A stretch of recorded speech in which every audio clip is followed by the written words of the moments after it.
Welcome to the Butterfly Effect, and I want to welcome Lisa Concepcion, and she is a certified professional love life strategist, energy leadership master practitioner, and founder of LoveQuestCoaching.com.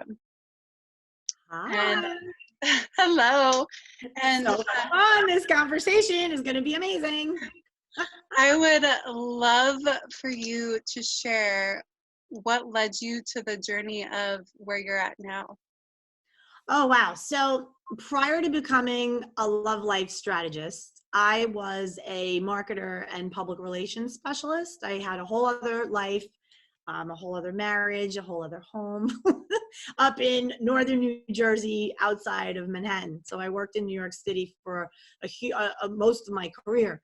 And in doing that, I got a lot of skills about communication. I was a communications major at Rutgers University. And in my career, there was a lot of strategy work about messaging, about how products and ideas and services were being spoken about. And so I kind of had that always in me. And I always was like very big self-promoter. And then I went through my own Love Quest journey. It's the name of my company, Love Quest Coaching. My Love Quest journey was that I was married to my college boyfriend, became my husband. We knew each other for 24 years until we got divorced. So we were married for a total of 17 years. I met him when I was 20. We got married at 28 because I was the girl in my 20s who said, if you're not married by the time you're 30, you're a loser, as many girls do. And I now coach those girls to not have that married by 30 anxiety that I had. So I did that, did get married, was able to, lock down the husband type of thing. And then we had home, by the time I was 30, I moved into my home. And then it became a thing about, okay, next thing on life's to-do list was to have children. And I was like, not feeling that because I wanted to pursue my career. So I had a conversation with him about that. And I said, where are you on this whole kids thing? Like, are you like, yeah, I want to be a dad like now? Or are you like, take it or leave it? And bless his heart, we were 30, 31 years old, and he never really formulated an opinion about that. And this was just the beginning of us realizing that we didn't really have enough time in our 20s to learn about who we were as individuals. So this thing of just, we want to get married because of external reasons led to a very external life. It led to a life of achievement, a life of, if I live with this type of house and this type of furniture and this type of car and this type of watch and this type of vacations, it was a very external existence. And we love each other very much. I mean, best of friends, but we did not handle our inner stuff prior to getting married, things that stemmed from childhood that I can speak for myself in saying that I brought a lot of that to the relationship overall, to every one of my relationships overall.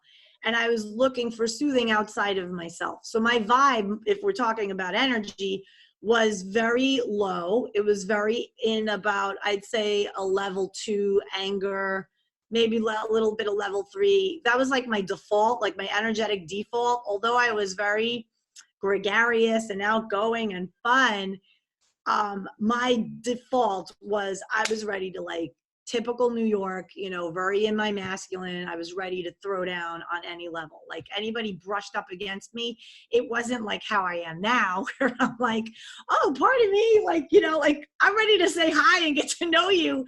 Back then, I was ready to, like, knock someone out. So that energy that I was existing in was not good for me. And I knew that it was a disconnect or misaligned from the true core of who I am, which was just this loving, harmoniously living, joyous person. I wanted to get to that. And everything that I had created in my life was the antithesis of that. I was working in this very noisy place. I was living in an area that would require a commute. Everything I was doing was detrimental to my energy. Yet I was doing it anyway because it afforded a certain kind of lifestyle. So in 2010, I'm coming up on like the whole decade, evolution, this at least iteration of this first stage of my evolution, I moved to Miami. My husband wanted to separate. I was like, wow, okay, well, we're going to sell our house. You're going to San Diego. I mean, everybody's doing their thing. So I guess I'll just move to Miami. And when I was having this conversation with him, I really did not know what I was going to do. I had like such an identity to this life, this attachment to this life that I had created, which I knew wasn't good for me, but it wasn't good for him. But we weren't coming together as a team. So he wanted to separate. I was like, all right, well, I'm going to go to Miami. I come to Miami. I know nobody. I had nothing going on financially as far as a job. My PR career was dwindling. I was like, whatever, I'll come to Miami. I'll freelance. I'll figure it out. So, and I also had money from the sale of my home and money that I had saved through doing PR, just liquid money that I know I can live on. So I came here. And a few years into my time here, still not divorced, trying to see what's up with the husband and if we can make it work. And I start working for Grant Cardone, who's a self-made multimillionaire. You Google him, you'll see, like, very popular YouTube guy, amazing, So I worked with him when he first moved his company from LA to Miami. So I was with his team when it was, I think we were like 15 people.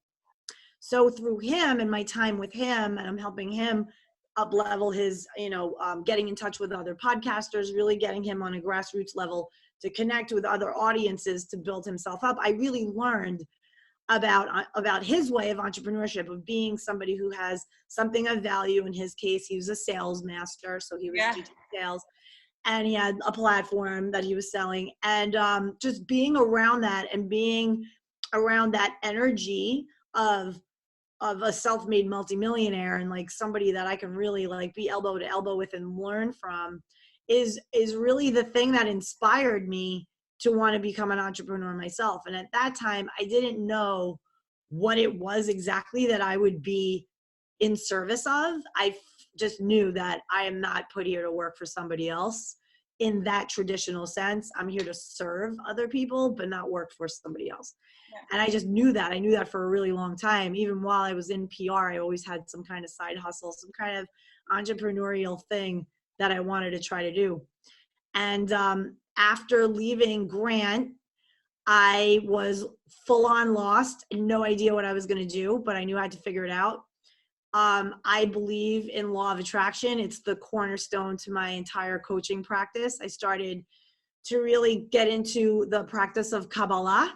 And through there, I started to learn about manifestation and alignment with the light and all of this. And I mean, it just opened a door. A door was open to a path. And from there, I came across a mentor coach that responded to one of my Facebook posts.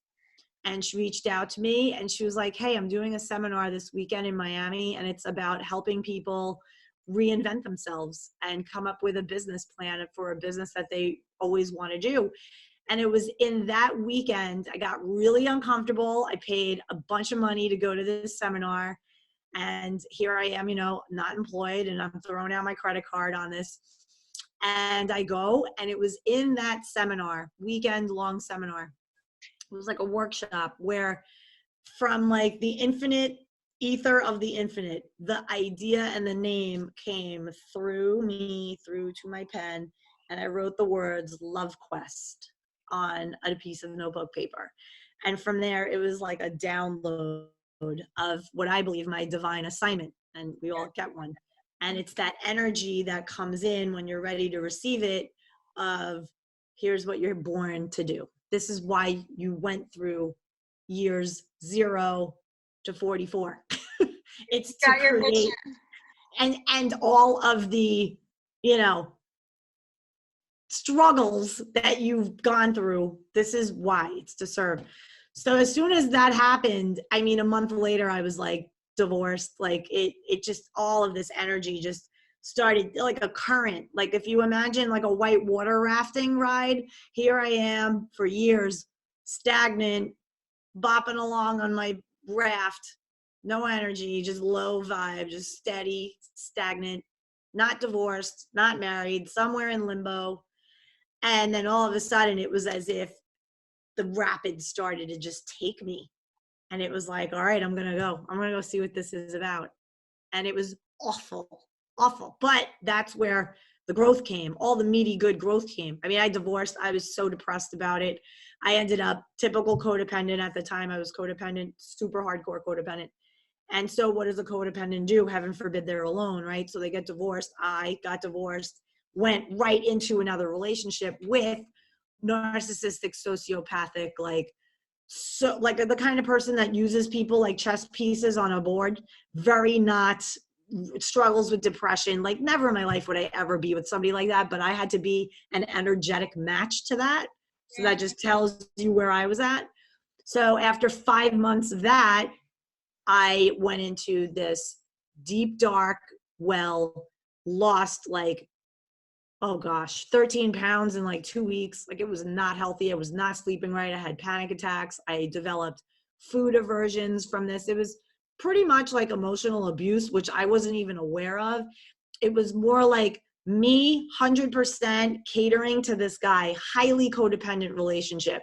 You know, he'd have these episodes of manic and just almost hallucinating, thinking of an ex-girlfriend and who he thought he wanted to be with, but then no, like, he was just all over, and I just got sucked into that. And yeah, and thank God it was only 5 months, because let me tell you, I coach people who are in that for years, married to that even, and I'm like, thank God that it was just a few months and I came out of it. But when I did, it was like a tidal wave hit me of all the grief that I never addressed from my marriage and subsequent divorce, plus all this stuff from my childhood. So it was like I just got pushed into a deep, dark well, and I just, only way out was just climbing brick by brick out of the well. And you know, when you hit rock bottom and you say, wow, like, my energy is done, and then you ask the question, how do I get out of this? How do I see this different? You start praying, you start asking, and that's when everything opens up. The right teachers, the right coaches, the right YouTube videos, the right books. And I created, this was in 2015, or this time exactly, the holidays, it was October through February of 2015 into 16, where I really went all in, 100% committed to me and my cultivation of self-love and understanding codependency and shifting it and committing to doing so. And so I did what I call a 90-day divorce detox. It's actually a program now that I offer for people. And I based it on my journey. So I had a curfew. I had a weekend curfew, a midweek curfew, and which was a big deal for me because I was kind of a party girl back in that day. And yeah, and I was into the self-help. I studied with Dr. Joe Dispenza, Dr. Margaret Paul. I had a therapist. I had a nutritionist, acupuncturist, Reiki master, Qigong. I mean, if you told me to take like an egg and put it on my head and hop around and I would be like whole and happy and cured, I would have done it. And I probably would have paid $3,000 for the egg. That's how committed I was. I was like, credit card out, like whatever. Yeah, retreat, I'm in, like anything. And I started to really love it. I started to really love the study of me and the closeness I started to have with myself and the love that blossomed from it. And so when I came out of the 90 days of the curfew and the no dating and the no sex and just, you know, getting kind of my energy on point, I asked the universe, I said, okay, if I'm ready for dating, like, just show me somebody fun. And I was with myself, you know, meditation, doing a little breathing in my bed, just laying there. And all of a sudden I was just like, this is so nice that I think I want to just go another month. I think I'm going to extend it. I just want to really be with me still.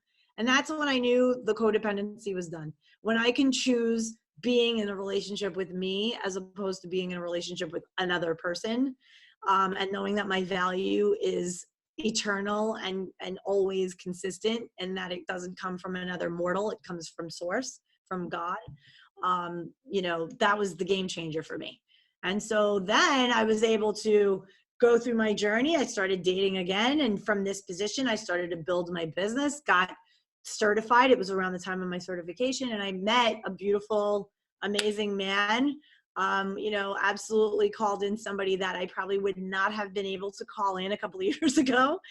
And we've been together ever since. So that was 2016. So yeah, we're like coming up on 4 years together, and my business is now 4 years old as well. It's had many, growing pains along the way, as any business would, but yeah, it's a business. It's legit a business, and I love it.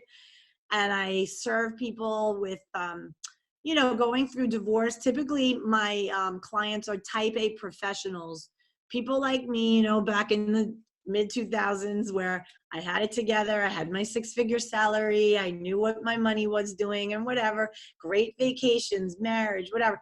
But in my relationships, it was always drama. There was always something. I was waiting for the shoe to fall. There was always some kind of anxiety. So I find that a lot of people who have it together professionally often compartmentalize, just as I did, where they're like, well, I got it together, my job. Like, why can't I get this dating thing handled? Why can't I get communication great with my spouse? Like, why can't I have this connection that they're longing for? And it's typically rooted in something from the past, either a relationship that was traumatic or a relationship with the parents, and an upbringing thing that always is kind of rooted in that kind of dysfunction. So when I conquered that for me, I felt that was my thing. That was my magic secret sauce, was to help type A professionals out there who are like, why can't I get this right when it comes to relationships? And they're smart, they're smart, wonderful people, but everybody has stuff that happened when they were 6 that they're still carrying around. And so I typically explain to my clients, like, listen, you sitting with me here on the Zoom call, you know what you're doing, right? But you're not running the show in your relationships. You at 10, that kid is running the show in your relationships. So what we need to do is we need to help you learn how to soothe that kid, so that then you take control over the relationships that you're going to invite into your life.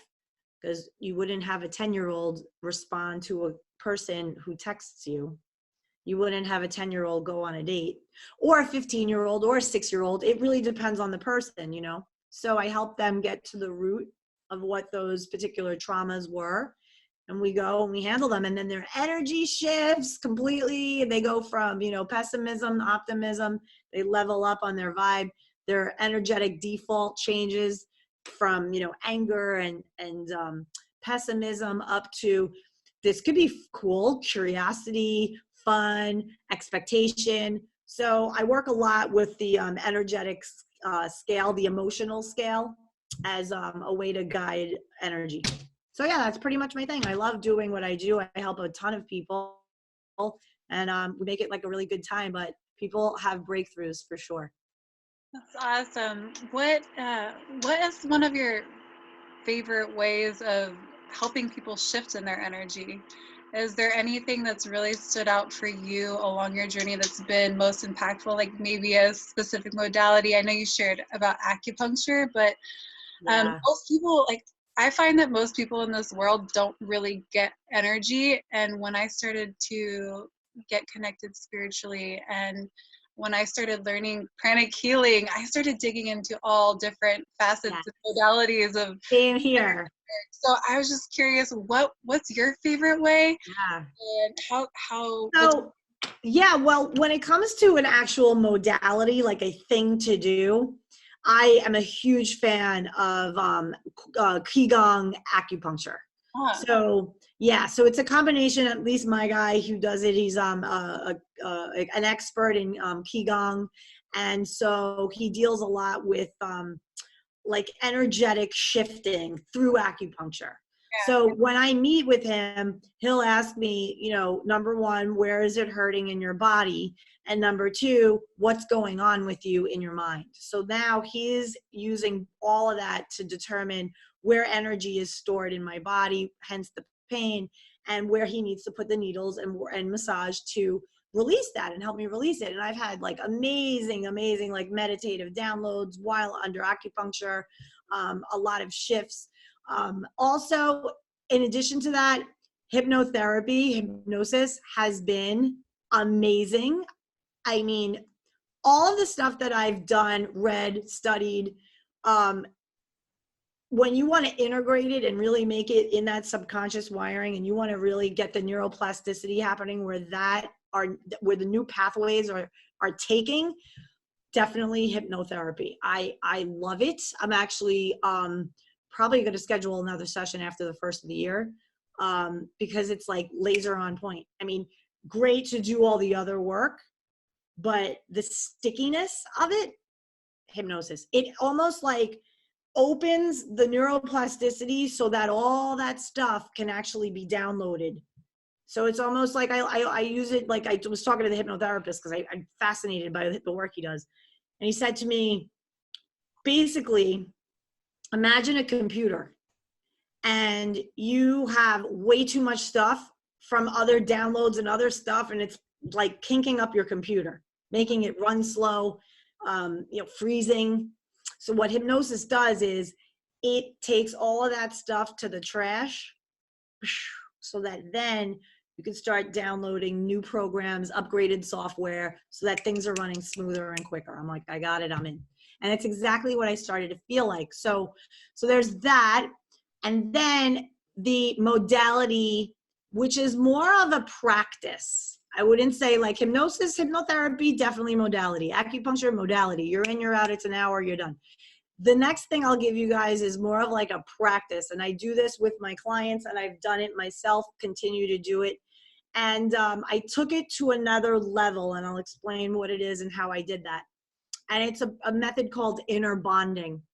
And it's similar to inner child work, where you go back and identify, like I had mentioned earlier, a time in your life where perhaps some other version of you who was traumatized, and nothing like major. It could be, trauma could take form in many different ways, but something as simple as being yelled at because at 5, your sister had a birthday party, but you were 5 and she was 7, and you couldn't understand why you weren't getting presents, and you blew a fit and you got in trouble and sent to your room, embarrassed in front of everybody. And that stayed with you. Yeah. And so now, right, so now you're, sorry. Yeah, and those traumas can happen like that then you don't understand that thing that happened exactly dictates how you show up in relationships at 30.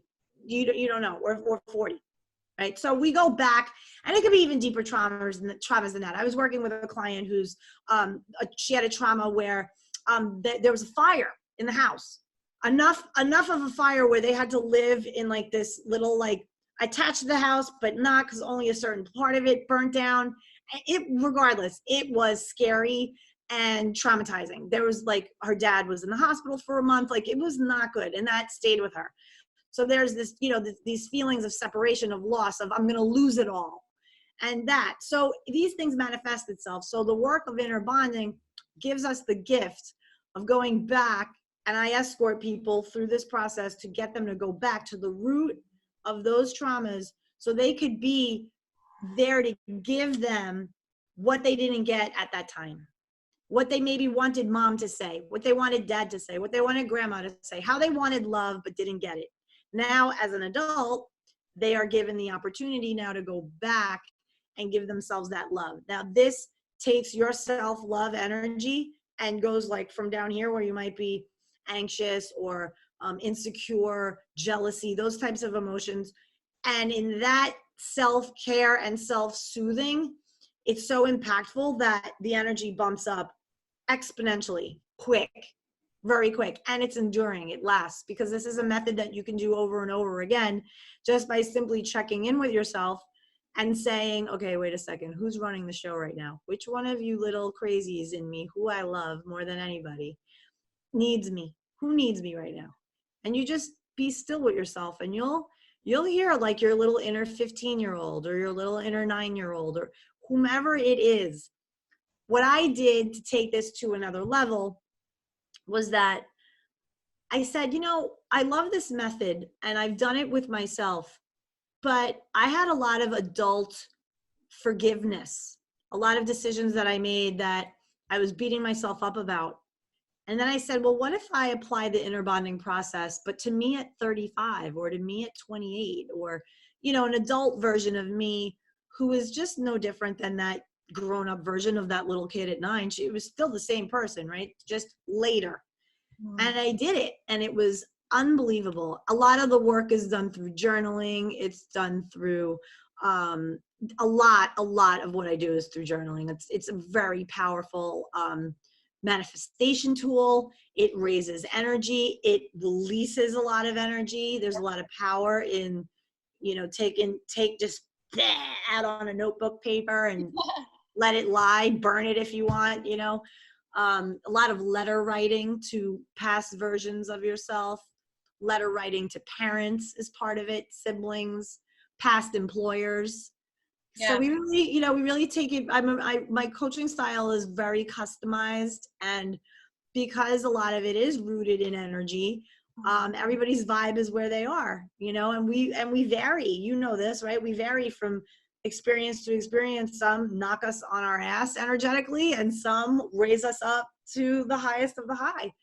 And it's just a matter of us knowing, how to be aware of when we're a little loopy in our energy. Are there any moments for you that really stick out where you've gone through work yourself, where you had massive shifts that just, anything that sticks out to you that you could share? Oh, yes. People have, I know so many people that have gone through moments where they have massively shifted their lives through doing this work, looking inward and being willing to go through the healing process. Is there anything for you that... So I've had several profound moments.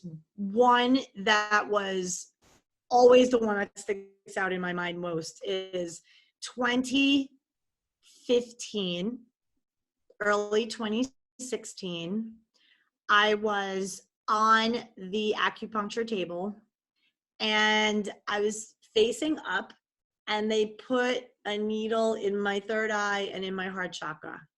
And when they put here in the heart, I just had this urge of crying, and I couldn't stop. And this was, again, 2015, 2016 was right at the beginning of my divorce detox. I was not in a good way, just couldn't eat right. I had developed PTSD. It just not good.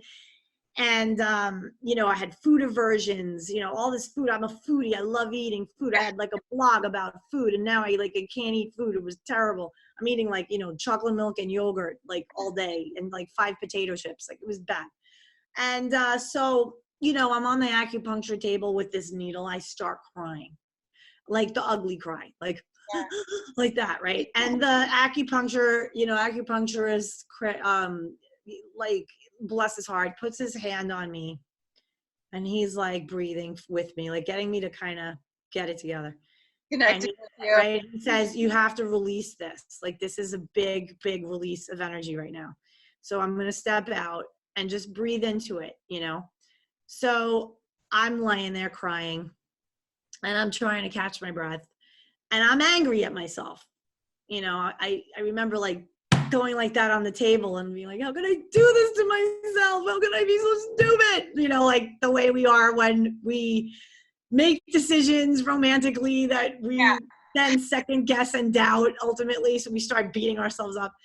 So I'm just and when I said, so stupid, how can you be so stupid? And then all of a sudden I hear divine me, which I believe is God speaking through you, as you, to you, in the most divine way.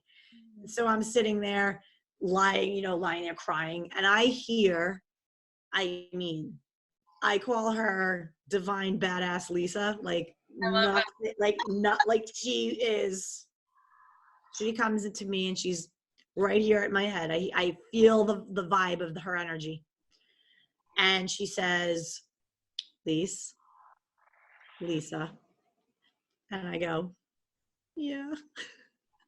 She's like, you know who this is, right? I think so. Listen, so you have a lot to do, in the world. And I got you. I'm never leaving you. I just wanted to let you know that I never leave you. You're never alone. Do you understand that you're never alone? And all this business about being so stupid and all of this, this was all necessary. My love, this was necessary. All of it, every bit of it. and you're going to heal and you're going to go into yourself, and I got you. I'm here with you now. You're not by yourself. And when you get through this, which you will, you are going to change the world. Do you understand the gravity of what it is I'm telling you? And I said, I think so, but it just hurts so much. I'm like, I'm crying on a disaster. And she goes, I know, sweetie, I know. But I'm here with you. And eventually you and I are going to, we're going to do great things in the world for the planet. So keep going. You're doing great. And you're never alone. And I saw everything that was going on. Everything. I see everything. I was there with you the whole time, and I would never let it get out of hand. So that relationship ended right when it needed to end. You got divorced right when you needed to get divorced because you're here for something greater. Yeah. I was like, okay. And then I just kind of got okay, I get it, right? So my business at that point changed. So initially LoveQuest Coaching, which it is now, was LoveQuest Marketing, which was a brand development company for love. So it was a personal branding company because of the PR and the marketing. I had an idea of treating people like products who are competing in a very crowded dating marketplace. So it had nothing to do with healing, nothing. It was just that. So earlier when you asked me, what was the big catalyst for that decision to serve in the way I do, it was my own journey. I was like, oh, wait a second.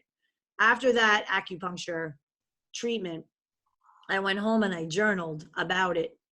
And then I said, my entire business is different now. My entire thing has changed, this entire business. And I started getting excitement, but anxiety. This is so big. This is so big. I'm like, oh my God. I want to be like the Grant Cardone of dating and relationships. I want to give money to women and men who are in toxic relationships but can't leave them because they can't afford a divorce. They can't even afford a car to get their kids and leave this person. And whatever counsel, advice, programs like this, access to information, even a Amazon book, to help them. I want to help on that level. I was like, oh my God, that whole thing about, what is your why? I mean, I was like, oh my God, this is a why of epic level. This isn't just oh, I want to do programs and group coaching. It'll be so fun. I was like, no, I want to impact the planet. Right. So I said, all right, if that's your big why, and this is you, 3-5 years from now, reverse engineer it. What's your business now? And I said, okay, I think I need to become a coach. I have people trying to coach with me already. I documented my entire journey on social media. So I was public about the acupuncture thing. You can go and say Lisa Concepcion acupuncture on YouTube and hear me talk about my story the day it happened, the day after it happened with acupuncture. I was super transparent because I wanted to have accountability. So I was super transparent, right? So I'm like, well, wait a second. If I'm telling people I'm doing a divorce detox, a breakup detox, and then they see me, I'm out and about at the bars and hanging out and going to clubs, I'm out of integrity. So, right? So I said, no, I'm going to do this on social media so I can help other people and show other people that, look, if you're going through something like I'm going through, a divorce, a breakup, anything, narcissistic relationship, you're not alone in it. You're not alone in it. And so in that, people started to write me, private message me, and then ask me, can I PayPal you? You have an hour for me? Can I just talk to you for an hour? I'll pay you. And that's when ethically I was like, whoa, wait a minute. I'm still going through my thing. And I mean, I'll talk to anybody, but I didn't feel comfortable. I was like, whoa, this is a huge responsibility. And in that process of realizing that, I said, okay, I want to get an accreditation. Yeah. And that's when it led me to the Institute of Professional Excellence in Coaching, IPEC. And I went through about a year from start to finish. I think it's like 9 months, but then there's other coaching stuff that you do, and then you have to get, you know, your final, take your final. And it was amazing because that's where I started to learn about energy, the levels of energy, how we default from one to another and shift based on wherever we are. It could be a work energy versus a home life energy, energy in one relationship versus another. Even our friends, our family, we can ascertain what energy they're at by doing this kind of work, and then come at them appropriately as not to drain our energy, but to hold space for other people. So it was a beautiful process. And in 2017, yeah, I became officially certified. It was wonderful. Best thing I did.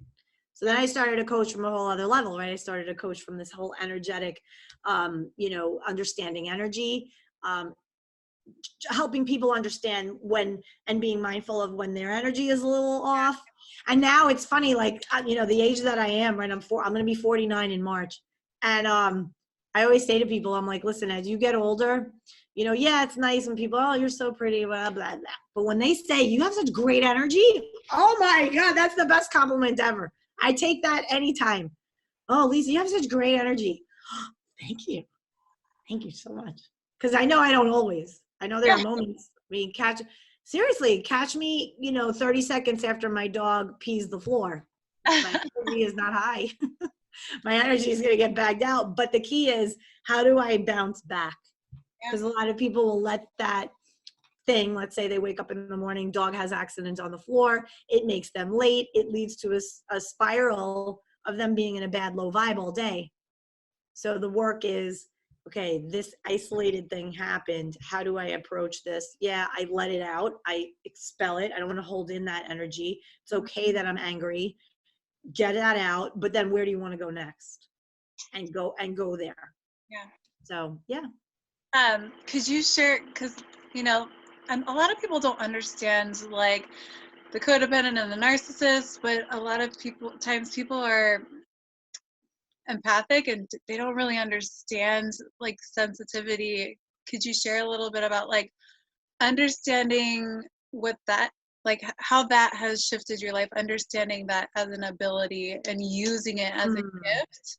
Yeah, so anybody who's codependent or highly empathic, they may as well have a t-shirt with a bullseye on it that says, pick me, narcissist. We're like hot targets for these people. I used to be.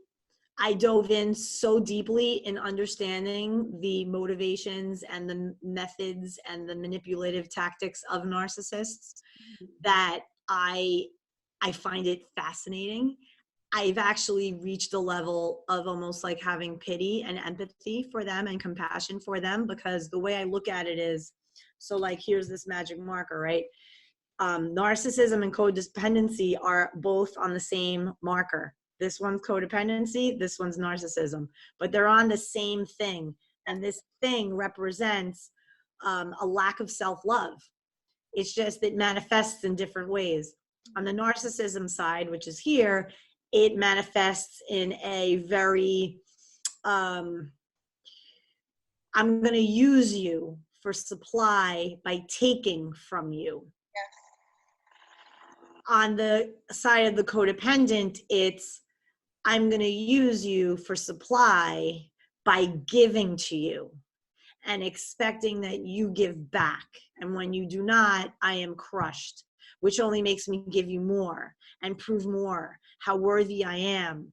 I'm worthy, I'm worthy. Whereas narcissist is, I'm going to use you until I have everything I need from you, and then I will discard you and I will find another and do the same to them. So it's a very different manifestation of it. It presents in two very different ways, but the core of it is all rooted in a lack of self-love and looking for love outside of the self. So that being said, they're a perfect energetic, due to the law of polarity, they are an energetic match for one another.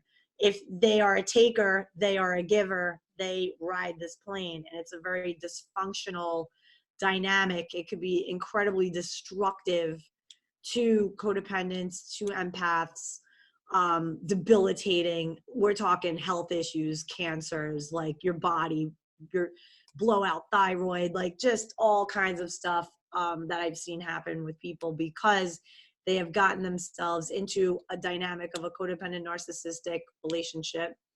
And it's been years and years and years. Perhaps they even marry, perhaps they even have children. And now they want to get out of it and they don't know how. They don't even know how to approach it. And a lot of them are afraid. And a lot of them have been so financially decimated, and it's women or men, right? A narcissist, codependent dynamic can be either, either masculine, feminine. And, a lot of them just don't know where to go. They don't know what to do. So I spent a lot of time in 2019 hanging out in a bunch of Facebook groups that have to do with like narcissistic abuse, emotional abuse, that kind of thing. Just like lending insights and encouragement and uplifting people, and just kind of getting a sense of like what were the recurring themes. And that's what was the thing to inspire me to create something for these people, greater, some kind of grant, some kind of something for them where, I don't know if it's like a GoFundMe type of effort, something. And so I'm hopeful and have, some phone calls out to some associations and things that, in 2020, I could like explore that and just see what that could become. It's great. I love coaching the people I coach, the type A professionals. They freak out about dating relationships. They too find themselves in narcissistic codependent dynamics, dating married men, dating married women, giving money to people. They have money, they do well for themselves. Now it's, oh, I have to earn your love by buying you trips and things. So you see a lot of where that lack of self-love presents itself. And, the work I do with those people, amazing. I mean, amazing. And then it affords me the ability to coach the other people who are like, listen, like I have like no money, but like I need something. And I'm like, all right, I got you. I'm going to do a Facebook Live. I'm going to do a Facebook Live. You got to tune in. And then through content, I address things that it could be applicable to everybody. So, I really take a lot of notice and really pay attention to the people who write me, the people who comment on my videos, the people who are in these private groups, these other groups, and I hear and see what they say. And if it's through content, blogs, interviews like this, ways where people can just Google their problem and up comes a solution and interview something, then that's a win. That's a big win. Because I mean, girl, let me tell you, Carissa, I know what it was like when I was panicking in my sleep, waking up at 3 a.m, crying, reaching for my phone and being like, why does divorce hurt so much? Just searching the internet, and then these articles would pop up. And it's like, you're desperate. You're like in this rabbit hole of, oh, this video, oh my God, and this. And, thank God that I had a therapist in 2015 who, when onboarding me, was like, you're a classic codependent. And I was like, I heard of the word, but I never really dove in. Yeah. And once you had the word, I was able to be like, all right, I got something. Let's handle it, And that was, the way, that was the path. That was, the commitment. I went all in on money spent. I was just like, all right, take all the chips and just put them right on Lisa's well-being, because that's the key. If I'm not good with me, I can't serve anyone. So, it was really amazing, this journey. And anybody watching, I encourage you to, definitely ask if you're like looking for a coach for whatever problem it is that you're looking to solve. Full on 100% ask them what inspired them to get into what it is that they are doing, the niche that they're in, and be patient with their story, because you want to know that they have a story. You want to know that they overcome some stuff, that they invested in their well-care, because if they're expecting you to throw down thousands of dollars on programs, they need to have done it too. And I continue to coach. I have business coaches, money mindset coaches, You know, there's a mindset that you need to get into to be an entrepreneur that like freaks you out. It gets you really uncomfortable, but without investing in teachers, books, seminars, workshops, what kind of coach would I be if I'm asking someone to do the same of them? It just doesn't add up. So I always encourage people like, look, it might not be me. I might not be your vibe. I'm very New York. I'm very no BS. You know, it might not be your vibe, but definitely whoever you do interview, treat it as something incredibly important in your life. If you're going to make that kind of investment, that's like super solid advice that I give to people. Yeah. Yeah. So one thing I would love for you to share is like maybe one or two things that could really kind of be supportive of other people to implement into their life now that could shift their way of being into a more positive state, whether it's about your space that you're in or about you particularly, because everything around us affects us. Yes. So just anything that you could share that's valuable. Yeah. So, I mean, there are a few things that, you know, you can do. I mean, everybody just kind of has their thing. I'm really into music. I love anything from ecstatic dance. So like I have an ecstatic dance playlist and I'll just crank that up in my apartment and like dance around. The dog is jumping and everybody's happy. And it's just, it shifts energy quick. I usually also have a ritual. I'm really into like energetic rituals. Like I'll be doing one tomorrow night. I'm actually starting it already this evening to usher in the new year. So that might include something like burning sage and walking around my apartment and, you know, opening up all of the balconies and all of, you know, my terrace and all this, windows, door, just getting air moving with sage, going and setting intentions room by room of, you know, the kind of energy that we want, setting the intention or the people who are to come into the space, the conversations that are to be had in this space, and having that even be a weekly ritual. You know, you think of the stuff you go through on a week-to-week basis. Yeah. Every Monday, I start my Mondays with, you know, a tarot reading, just consulting with my guides and my angels and ascended masters. And, you know, I'll take out whatever crystals I'm drawn to. I'll do a reading. Maybe I'll be inspired to do a 2-card, 4-card, what have you, but I'll set a question, an intention, something that I want to invite in for the week. And the cards never lie. And I come to such peace in that. And I find guidance in that. And it just immediately lifts my energy. If I come into the week on a Sunday and then it's Monday and it's that Monday of, oh my God, it's always nice to have a ritual. A Monday morning, get your week going, a workout in the morning. I do this, you know, tarot reading thing. I'll take a shower. I'll have a breakfast. I'll schedule my clients accordingly because I want to have these energetic rituals taken care of so that when my first call happens on a Monday, the stage is set, the energy is clear. I can come from a position to hold space with power for somebody. You know, it's like I handled me, so I can handle you. Of course. Yeah. I definitely think that that's valuable to have that structure that Mm-hmm. honestly just gets you connected spiritually and aligns you. Yeah. I think a lot of people are lacking that, or they're just not having that connection to their spirit. So I think that's so valuable that you do that. I think there was one other thing that we chatted about that really resonated with me about like you centering yourself, and I Oh, love the breath, getting into your breath is key. yeah. Yeah, this is a good one for like when you're out and about and like a stimulus, like you're in traffic or you're, I don't know, online at the bank and it's taking forever, right? Like these agitations that happen in normal day-to-day life. I mean, I'm online at like Whole Foods and, you know, it's the you know, everybody's with the Prime and I can't get my phone right and whatever. And the line is crazy. It's South Beach, Miami, Florida. And I'll start, you know, just sitting there with my basket. I'll close my eyes and I'll be like the 7-second in, 7-second out. And I do it twice and I immediately am like, I'm here, I'm grateful, I'm alive, I'm hurtling through space on a ball. Nothing to worry about, all is well, you know. And just like that, it's energy is that nervousness, that agitation, it's diminished. Yeah. And sometimes it's like when, you know, it's even going deeper than that. It's coming in from work and not just like throwing your keys down and going to your next task, but doing a segment unwinding.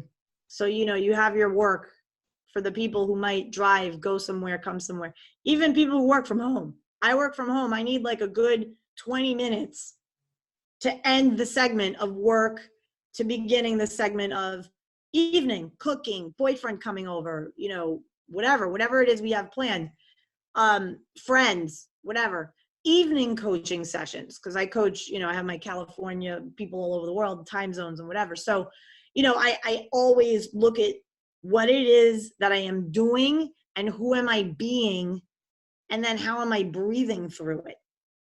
So it's three things. It's like, what is the task? Who do I choose to be as I accomplish this task? And like get centered in my breath before I just go, you know, because that's like a very feminine, you know, that's just centering. Like, let's just take a second. Like, okay, now make the phone call. Yeah, I love that. It's definitely something that I incorporate into my life when my head is all over the place, and that can happen quite a bit, you know? We so often are running through our day and just forget, like, and let our minds run us. And it's just so helpful to take that moment and just breathe into your chest. And it is amazing what you can create from being in that space. For sure. Well, Lisa, I had an amazing time connecting with you, and I love all the value that you've been able to share. Good, and I'm hopeful it helps people. Oh, it will. There is so much value that just sharing this, just I know that there's so many people out there that need to hear your story and need to know that their story is powerful, and they can use their story to shift and to support other people, and it doesn't have to be their pain that they're carrying anymore. It could be their power, and your story is exactly an example of that. And I just really want to thank you for taking the time. Thank you. This was wonderful. I love what you're doing and arranging for people, and you know, the more people like us group up and put positivity out there, help a bunch of people, it's awesome. We get to shift the world into a better space, a more loving, connected space. And I just really want to thank you for being a part of that. Thank you so much. Again, I appreciate you, and thank you for taking the time. And I hope your journey just touches the lives of so many people. Oh, thank you for that. I know it touches so many people, and you're powerful. And just thank you for sharing your power with the world. Thank you, Miss Carissa. That was lovely. I receive it with the love that I know it was given. I love that you actually were like, I received it, because like so often we deflect it. You know, it went through the Zoom and in my heart. Yeah, I felt your heart through a lot of your message and your story, and I got love for you. So thank you again, and thank you. Much love. Much love, everybody. Yes. Oh wait, can I offer a free gifty? Oh, yes. Offer your free gift. All right, cool. So for the people watching, if you'd like to do a love life assessment for free with me, head on over to lovequestcoaching.com, and there will be a button, and you press it, and then you fill out some questions, and I get back with some insights and answers and fun nuggets of info that you can use for whatever relationship issue you have going on currently. Yes, go do that. Lisa is amazing. She's impacted this world in amazing ways, and she could impact your life as well. So don't miss out on that opportunity. Amazing. Thank you for that. Yes, I appreciate you. All right, Lisa. Bye.